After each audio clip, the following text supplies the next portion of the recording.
ng bayani. Maxum ang adventure hunter, lumalaban sa dilim ng bundok. May armas sa kamay, puso'y matatag, hinahamon ng mga bandido. Walang takot na maramdaman. Maxum! Maxum! Ang hunter.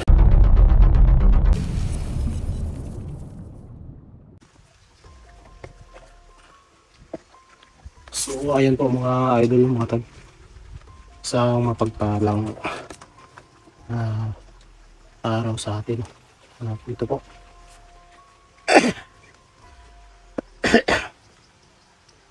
hindi na po ako nag video na papunta dito sa area.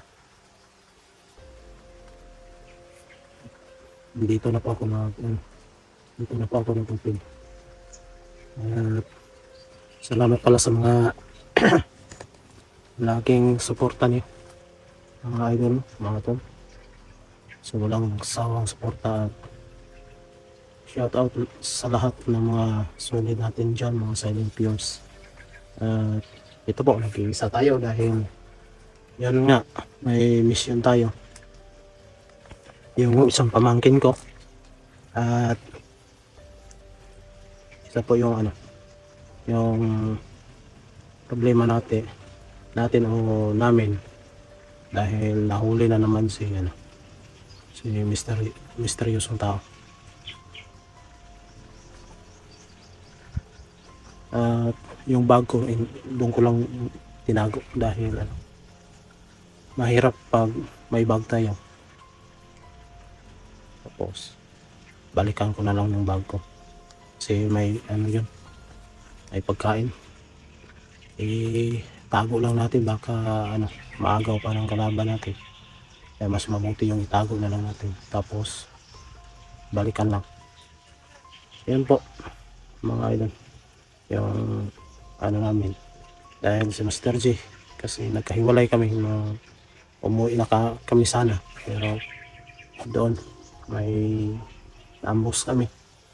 Pero nagsabi na si Tatay Kim na mag-alerto na kami. Yun nga, hindi inasahan, pauwi na kami dahil hindi naman natin alam. Kaya doon nagkahiwalay kami at sinigurado ko yung pamangkin ko nga dipinsahan dahil mahirap na pag mahuli ulit. Kaya yun, sabi ko sa bata, maniguro tayo na pauwi tayo. At salamat, nakauwi naman kami, naligtas. At doon na sa kapatid ko yung pamangkin ko. Yung mission ko, yung isa na lang na pamangkin ko, yung babae. At saka si misteryosong tao. Iwan ko lang si Master G kung naka sa bundok. Kasi wala kaming kontak. Tapos, yun po mga idol, mga tol. Ito lang mga viewers ko, mga solid ko dyan. Ipaliwanag ko sa inyo. Kung pwede lang sana na agad-agad na patay natin. Hindi na tayo magpapagod pa na makilaban sa kanila kung ordinaryo lang na tao. Pero kailangan pa natin idaan sa ganun. Bakit? May tanong, bakit? Dahil may mga anting-anting yan, hindi mo agad-agad madadali yan. Sana idol, wag kang sinasabi ko lang yung para maintindihan mo. Alam ko na iniisip mo, yung gusto mo agad-agad na patay natin. Wala namang problema kung ordinaryo lang na tao. Kaya natin gawin yan. Pero ang tanong dyan, kaya nga kahit saan ka pa sa mga hunters, kahit saan ka magpunta o tingnan mo yung mga video nila, Walang ganun, idol. Walang ganun na gusto mo patayin agad. Okay lang yung isa-isa na makita, pwede natin yan i-silent kill. Pero yung iba nga, alam mo, madadali mo, pero kailangan mo pang labanan. At tingnan, tingnan mo, tingnan niyo mga idol, mga tol. Oo, lalaban tayo, pero 'di ba pag madihado sila, bigla na lang mawawala o tatakbo. Yun nga, tapos ano ka pa yung gusto mo na agad mapatay. Hindi yan ano, idol. Hindi yan ganyan. Sana maintindihan mo. Okay? Kung ano lang, bakit? Dapat hindi na tayo magpapagod kung ano lang. Hindi na tayo maglabanan ng suntukan. Kung yan lang kasimpol na patayin agad. Sana manood ka, idol. Wag kang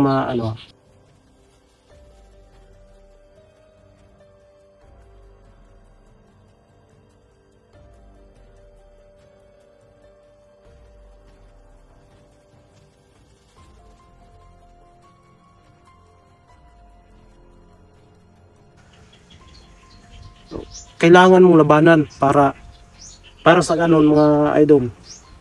Oo, sabihin natin pagod ako, pero kailangan natin labanan para manghina sila.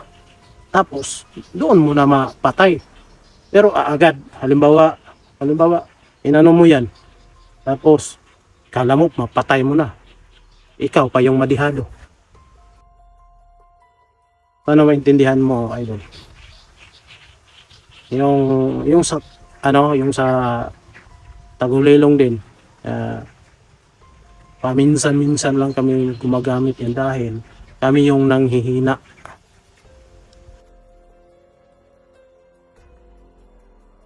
Isa pa, sa ngayon, yung mga punyal namin, may lason na at saka may na hindi na talaga mabuhay. Kahit anong gawin ng pinuno. Sana idol maintindihan mo na hindi ganun lang ka-simple na agad-agad natin mapatay.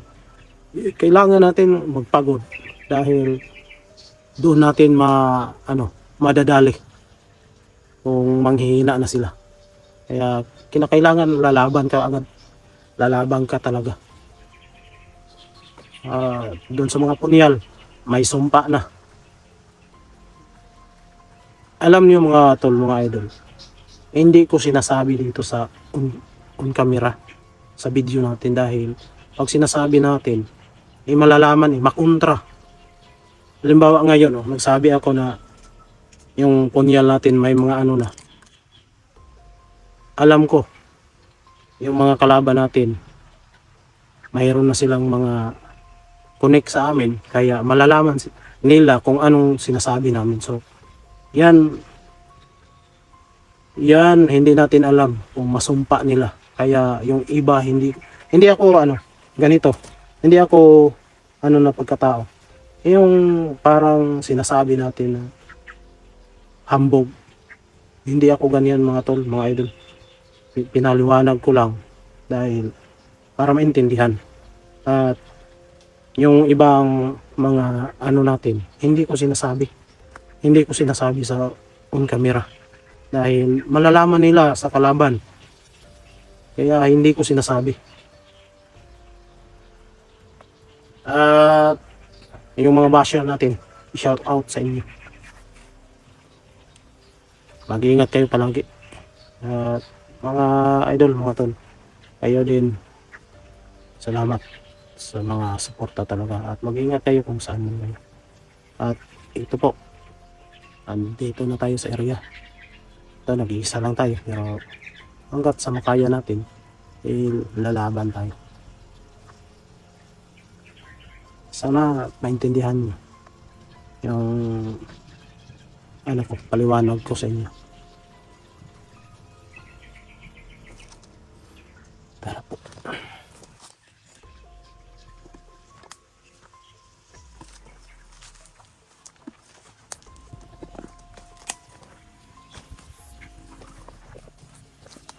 Yan po, may isa po. Kaya lang, ang pala natin sa bundok. Yan, ang nag-iisa lang yung gawin natin. Isa yung kill natin.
Last natin.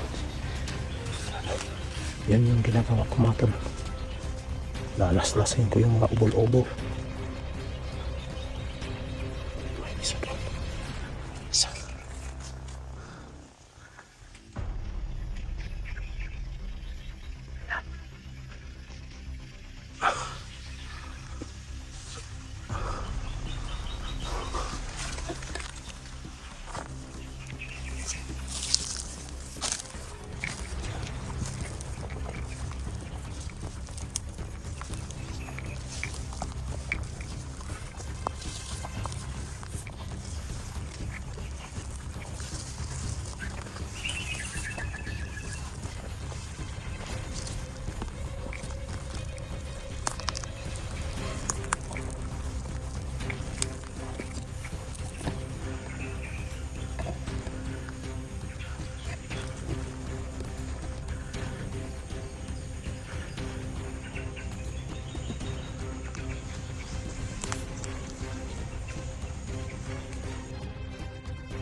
bata pa.